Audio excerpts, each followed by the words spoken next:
Concentrate first on God. One's first concentration should be on union with God. Every day as you go through various earthly situations, mentally practice your oneness with God. If a pain comes along to disturb that consciousness, you should reason, well, if I were asleep, I wouldn't feel this pain. Why should I be aware of it now? All experiences are fleeting dreams. Practice overcoming all trials in this manner. The first state of concentration is to be able to see in your mind's eye anything that you wish.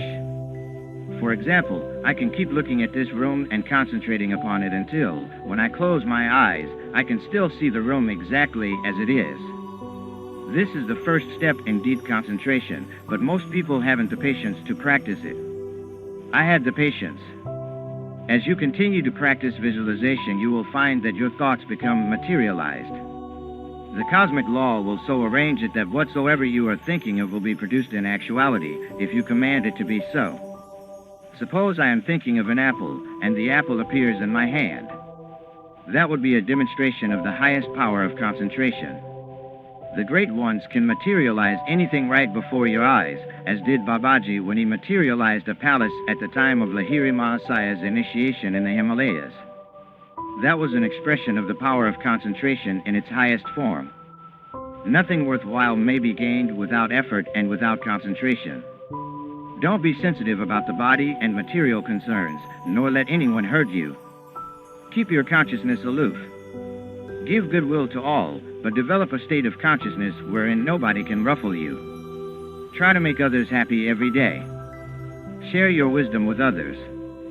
Do not permit yourself to lose interest in life. Learn everything about one thing and something about everything.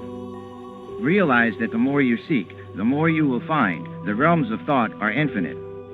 The moment you think you have attained everything, you have circumscribed yourself.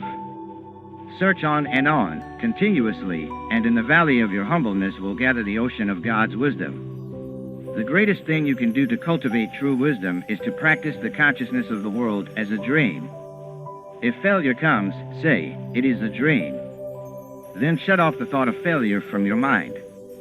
In the midst of negative conditions, practice opposition by thinking and acting in a positive, constructive way.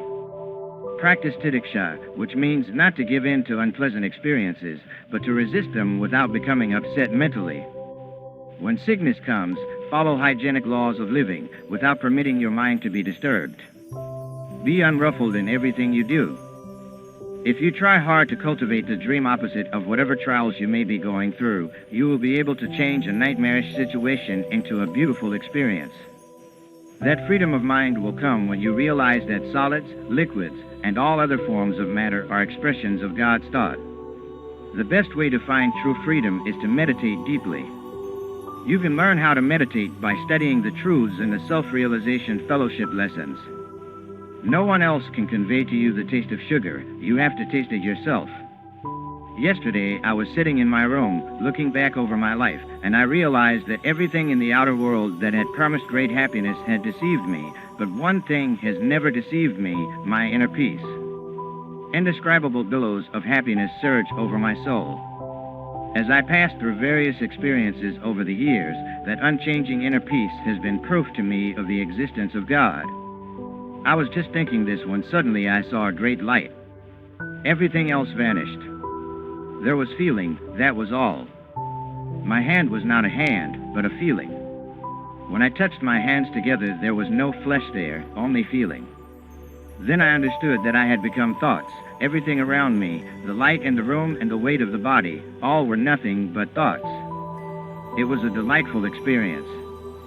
Gone were the sorrow and sadness I had felt for things past, and in their place a great sense of freedom. That consciousness of God peace is never ending. It is the only real state of happiness.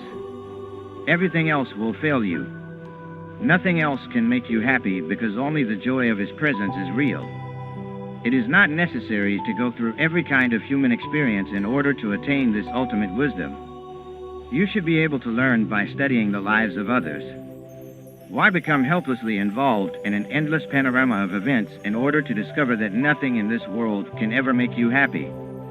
One may learn the truth in two ways, by undergoing many good and bad experiences, or by cultivating wisdom. Choose which you prefer. Krishna said, the attainment of wisdom immediately bestows supreme peace. Jesus said, seek ye first the kingdom of God. If you are seeking something else first, you will surely be disillusioned. Each man rationalizes, well, others have been deceived, but I won't be. Nevertheless, he will be deceived. The only experience that is real, the only experience that brings happiness, is awareness of the presence of God.